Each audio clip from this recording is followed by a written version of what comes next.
BJP নেতারা দিল্লিতে গিয়ে হন্না দিয়ে পড়ে আছে যে পশ্চিমবঙ্গে আমরা জিততে পারছি না, বলছে পয়সা দিয়েছি, টাকা দিয়েছি, গাড়ি দিয়েছি, বডিগার্ড দিয়েছি, তারপরে কেন তোমরা জিততে পারছো না? বললো আসলে বাংলাদেশ থেকে প্রচুর রোহিঙ্গা এসছে, তাই আমরা জিততে পারছি না। এই জ্ঞানেশ কুমারের প্রচুর জ্ঞান, শুধু কাণ্ড জ্ঞানটুকু নেই। সংবিধানে যখন প্রথম পাতা খুলে আমরা দেখি, তখন বড় বড় করে স্পষ্ট অক্ষরে লেখা থাকে we the people of India. এখন দুর্ভাগ্যের হলো সত্য, এই বিজেপির আসার পরে আর এই ভ্যানিশ কুমার না জ্ঞানেশ কুমার আসার পর থেকে বলে who the people of India. ওই জিন্নার চোখে চোখ রেখে বলেছিল লাঠি মারি তোর পাকিস্তানকে, এই দেশ আমার, এই জমিন আমার। আরএসএস বিজেপি ওয়ালারা, ব্রিটিশের দালালি করা বালারা, কান খুলে শুনে রেখে দাও, এই ভারতবর্ষের সংখ্যালঘুরা বাই চান্স ইন্ডিয়ান নয়, বাই চয়েস ইন্ডিয়ান। তাই তোমরা কে, তোমাদেরকে কাগজ দেখাবো। সংবিধানে যখন প্রথম পাতা খুলে আমরা দেখি, তখন বড় বড় করে স্পষ্ট অক্ষরে লেখা থাকে we the people of India. এখন দুর্ভাগ্যের হলো সত্য, এই বিজেপির আসার পরে আর এই ভ্যানিশ কুমার না জ্ঞানেশ কুমার আসার পর থেকে বলে who the people of India. নির্বাচনের আগে we the people of India, নির্বাচনের পরে who the people of India. এই জ্ঞানেশ কুমারের প্রচুর জ্ঞান, শুধু কাণ্ড জ্ঞানটুকু নেই। মানুষের জন্য কাজ করবার জন্য যে নির্বাচন কমিশন, যারা মানুষের কাছে দায়বদ্ধতা, সেটুকু কাজকর্মনি করেন না। যেন তেন প্রকারে বিজেপির দালালি করতে হবে, যেন তেন প্রকারে মানুষের হয়রানি করতে হবে, যেন তেন প্রকারে বিজেপির স্লোগানকে এই পশ্চিমবঙ্গের মাটিতে বাস্তবায়িত করতে হবে। তার জন্য যতগুলো নাম আছে নাম কেটে দাও। বিজেপি নেতারা দিল্লিতে গিয়ে হন্না দিয়ে পড়ে আছে যে পশ্চিমবঙ্গে আমরা জিততে পারছি না, বলছে পয়সা দিয়েছি, টাকা দিয়েছি, গাড়ি দিয়েছি, বডিগার্ড দিয়েছি, তারপরে কেন তোমরা জিততে পারছো না? বললো আসলে বাংলাদেশ থেকে প্রচুর রোহিঙ্গা এসছে, তাই আমরা জিততে পারছি না। সেই জন্য নির্বাচন কমিশনকে পাঠানো হলো, পশ্চিমবঙ্গে যাও, বেছে বেছে নাম কেটে দাও।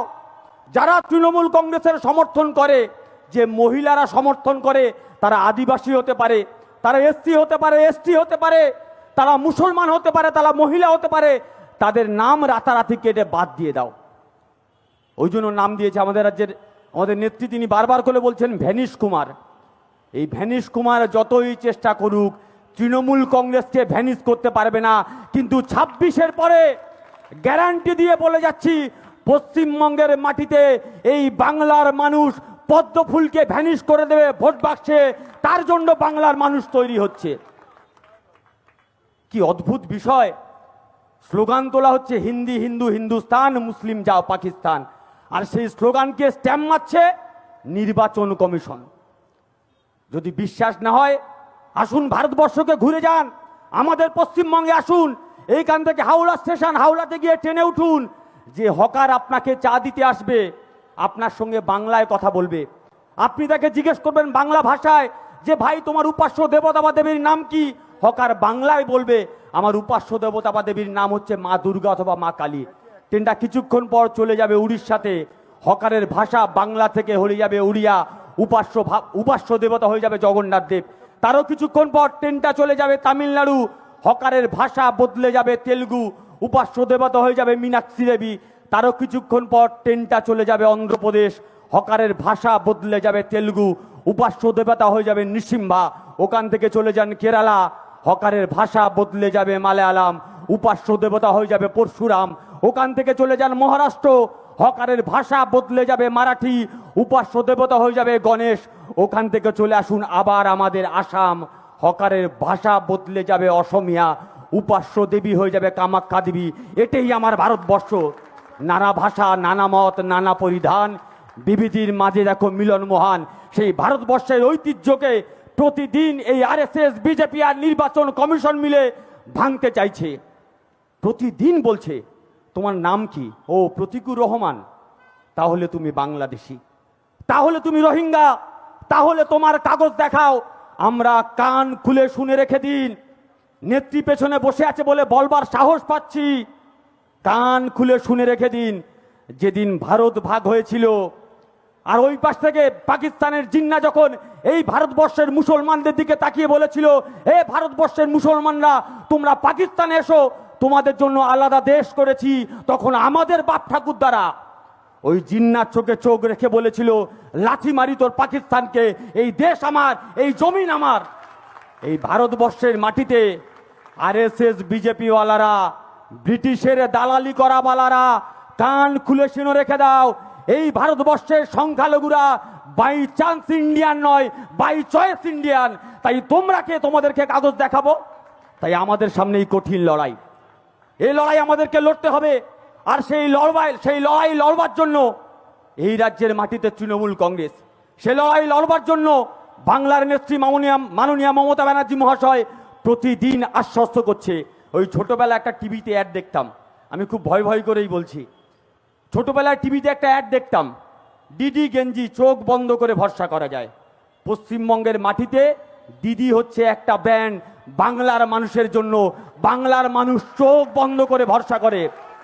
যতদিন রাজ্যে মাননীয়া মমতা ব্যানার্জি থাকবেন, যতদিন অভিষেক ব্যানার্জি বেঁচে থাকবেন, ওরা ভালো করে জানে পশ্চিমবঙ্গ জয় করা তো দূরে থাক, পশ্চিমবঙ্গের বাউন্ডারির আশেপাশে যেতে পারবো না আমরা। কারণ জব তক টাইগার মারা নেই তব তক টাইগার হারা নেই। বাংলার বাঘিনী এখনো জেগে আছে। তাই আমার কথা আমি দীর্ঘায়িত করব না। আপনারা জানেন, অনেকে হেঁড়ে গলায় বলে সবারও দিন সমান নাহি যায়, আমি নাম নেব না। অনেকে কটূক্তি করবার চেষ্টা করে। আমি বলছি, গান ভালো করে, গান যখন গাইছেন গলাতে ভালো করে রেয়াজ করুন, সকালে হারমোনিয়াম নিয়ে বসে যান, ভালো করে গান তোলা প্র্যাকটিস করুন।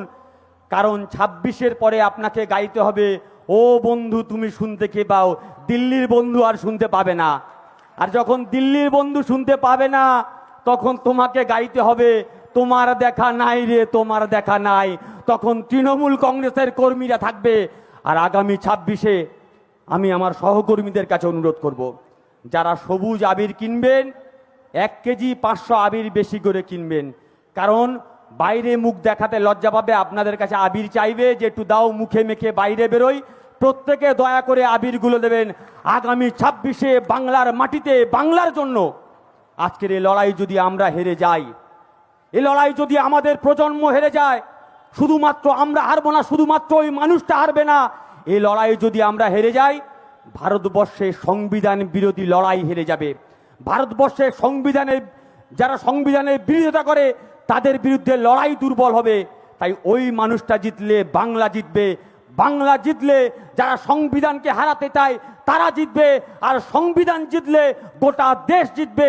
তাই দেশ বাঁচানোর লড়াই আপনারা সামিল হবেন, এই আহ্বান জানিয়ে সবাইকে আবারও আন্তরিকভাবে কৃতজ্ঞতা জানিয়ে আমি আমার কথা শেষ করলাম। জয় বাংলা, জয় বাংলা। মমতা ব্যানার্জি জিন্দাবাদ, মমতা ব্যানার্জি জিন্দাবাদ। জয় বাংলা, অভিষেক ব্যানার্জি জিন্দাবাদ।